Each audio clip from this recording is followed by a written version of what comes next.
রবীন্দ্রনাথের ছোট মেয়ে মীরা দেবী তার লেখা বই থেকে আজ পড়ে শোনাব। বইটির নাম স্মৃতিকথা। এই বইটি দেখুন, কেমন একটি ছোট মেয়ের ছবি মলাটে। কত বয়স হবে তখন তার? হয়তো 7 কিংবা 8। সেই বয়সেই সে তার মাকে হারিয়েছে। এরপরে সুদীর্ঘ 75 বছরের জীবন তার, একের পর এক বিপর্যয়ের কাহিনী সেখানে।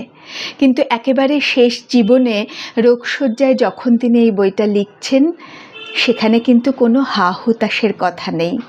আছে অনেক মানুষের গল্প, সেই সঙ্গে বাবার কথাও। হোক না সেই বাবা বিশ্ববিখ্যাত কবি, কিন্তু মেয়ে যখন বাবার কথা লেখে, সে কথা তো আলাদা হবেই।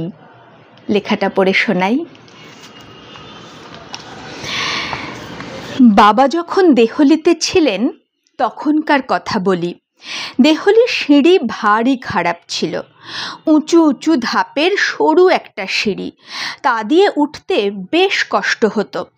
সিঁড়ি দিয়ে উঠে দোতলায় সরু একটি বারান্দা, সেখান দিয়ে 2-1 ধাপ উঠে ঘরে যেতে হতো। বাবা কেন যে এত সিঁড়ি পছন্দ করতেন জানি না। তিনি যে বাড়িতেই থেকেছেন তার এ ঘর থেকে ও ঘরে যেতে 2-1 ধাপ সিঁড়ি থাকবেই।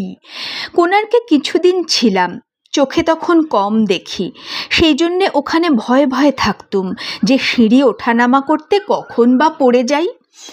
বাবা সেই যে সকালবেলায় লিখতে বসতেন, স্নানাহারের জন্য যেটুকু সময় দরকার কেবল সেই সময়টুকুর মতো তার কলম বন্ধ থাকত। খেয়ে উঠে আবার লিখতে বসতেন। তখন বাইরে রোদে কাঠ ফেটে যাচ্ছে ও লুয়ের মতো গরম হাওয়া বইছে। যতই গরম হোক না, বাবা কখনো দরজা জানলা বন্ধ করতেন না। আমরা গরমের ভয়ে ঘর অন্ধকার করেছি দেখলে বিরক্ত হতেন, আর বলতেন যত গরম গরম করবি তত বেশি গরম লাগবে। বাবা জন্মেছেন বৈশাখের খড় রৌদ্রে, তাই বোধহয় রোদকে ভয় করতেন না। সূর্যের সঙ্গে তার মিতালি ছিল, তার রবি নাম রাখা সার্থক হয়েছিল। বড় পিসিমার কাছে শুনেছি যে বাবার অন্য ভাইরা যে ঘরে জন্মেছেন বাবা সে ঘরে হননি। বাবা জন্মাবার কিছুদিন আগে থাকতে আমার ঠাকুমার শরীর খারাপ হওয়াতে তাকে আঁতুর ঘরে না রেখে অপেক্ষাকৃত বাসযোগ্য বড় ঘরে রাখা হয়েছিল, এবং বাবা সেই ঘরে জন্মেছিলেন। বাবা কোন ঘরে জন্মেছেন সেটা অনেকেই জানতে চান, কিন্তু তার হদিশ দেওয়া সম্ভব নয়। বাবা কি আশ্চর্য রকম মনের কথা বুঝতে পারতেন সে কথা এখানে বলে নিই। আমার নিজের অভিজ্ঞতা থেকে বলছি, কখনো যদি মন খারাপ নিয়ে তার কাছে গিয়েছি, কিছু বলতে হতো না, শুধু মুখের দিকে তাকিয়ে বুঝতে পারতেন কোথাও ব্যথা পেয়েছি। তখন সস্নেহে কাছে টেনে নিতেন। বাবার কাছে এত স্নেহ পেয়েছি যে মার অভাব কোনো দিন বোধ করিনি। বাবাকে যেমন ভালোবাসতুম তেমনি ভয় করতুম। তিনি কখনো বকতেন না। কোনো অন্যায় কাজ করে তার মুখের দিকে তাকাতে সাহস হতো না। তার মুখের দিকে তাকালে বুঝতে পারতুম যে কাজটা ভালো করিনি। অবেলায় বৃষ্টিতে ভিজে এসে বাড়ি ফেরবার সময় ভাবনা হতো, যদি বাবা দেখে ফেলেন। এরকম অনেক দিন হয়েছে। শুধু একবার তাকিয়ে দেখে নিতেন কতটা ভিজেছি, তারপর বলতেন, কাপড় ছেড়ে এসে আদার রস দিয়ে চা খেয়ে নাও, তাহলে সর্দি হবে না। বাবা নিজের লেখাপড়ার কাজে ব্যস্ত থাকলেও তারই মধ্যে রোজ সকালে আমাকে নিয়ে পড়াতে বসতেন। বেশিরভাগ সময় গোল্ডেন ট্রেজারি থেকে বেছে বেছে কবিতা পড়াতেন। আমি ভালো মুখস্থ করতে পারতুম না, কিন্তু বাবা সুন্দর উপায়ে মুখস্থ করিয়ে দিতেন। যেখানটা আমার মনে পড়তো না সে জায়গার কবিতার ছবিটা মনে করিয়ে দিতেন। তখন আস্তে আস্তে সবটা মনে পড়ে যেত। যে কবিতাটা মুখস্থ করাতে চাইতেন সেটা বার কতক লিখতে বলতেন। লিখতে লিখতে আপনি মুখস্থ হয়ে যেত।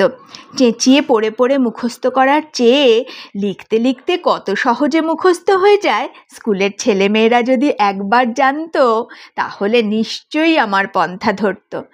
বয়সের তুলনায় বাবা একটু শক্ত বিষয় পড়াতে ভালোবাসতেন। তিনি বলতেন, ছেলে মানুষ বুঝতে পারবে না বলে যদি ছেড়ে দেওয়া হয় তাহলে কোনো কালে তারা ভাবতে শিখবে না। বাবা শুধু যে লেখাপড়া নিয়ে থাকতেন তা নয়, তারই মধ্যে বিদ্যালয়ের কাজকর্ম ঠিকমতো চলছে কিনা সে খোঁজও নিতেন। রাত্রিরে ছেলেরা শোবার পরে তাদের ঘর একবার ঘুরে দেখে আসতেন সবাই ঠিকমতো মশারি গুঁজেছে কিনা। বরাবর দেখেছি কারো অসুখ করলে বাবা স্থির হয়ে থাকতে পারতেন না। যখন নিজের হেঁটে যাবার মতো ক্ষমতা ছিল তখন বিদ্যালয়ের ছেলেদের কারো কিছু হলে নিজে গিয়ে ওষুধ খাইয়ে দিয়ে আসতেন। ইদানিং আর অতটা হাঁটতে পারতেন না। তখন তার হয়ে সুধাকান্ত রায়চৌধুরীকে তাদের খবর নিতে পাঠাতেন। আমার কিছু হলে সুধাকান্তকে মালঞ্চে গিয়ে আমাকে দেখে আসতে হতো। শুধু ওষুধ দিলে হতো না, সুধাকান্তকে আবার গিয়ে খোঁজ নিয়ে আসতে হতো ওষুধ খেয়েছি কি না। ওষুধ খাওয়ার বিষয় আমার বড় কুড়েমি ছিল। একবার অনেক দিন ধরে জ্বরে ভুগেছিলুম। বাবা বিছানায় এসে বসে কপালে হাত দিলে মনে হতো কষ্ট অনেক কমে গেছে। আবার বাবা উঠে গেলেই ছটফট করতে শুরু করতুম। বাবা আমাদের মায়ের অভাব বোধ করতে কখনো দেননি, আবার অতিরিক্ত আদর দিয়ে নষ্টও করেননি। এই রকম সব গল্প শুনতে শুনতে মনে হয় যেন এক অন্য রবীন্দ্রনাথকে দেখতে পাচ্ছি, তাই না?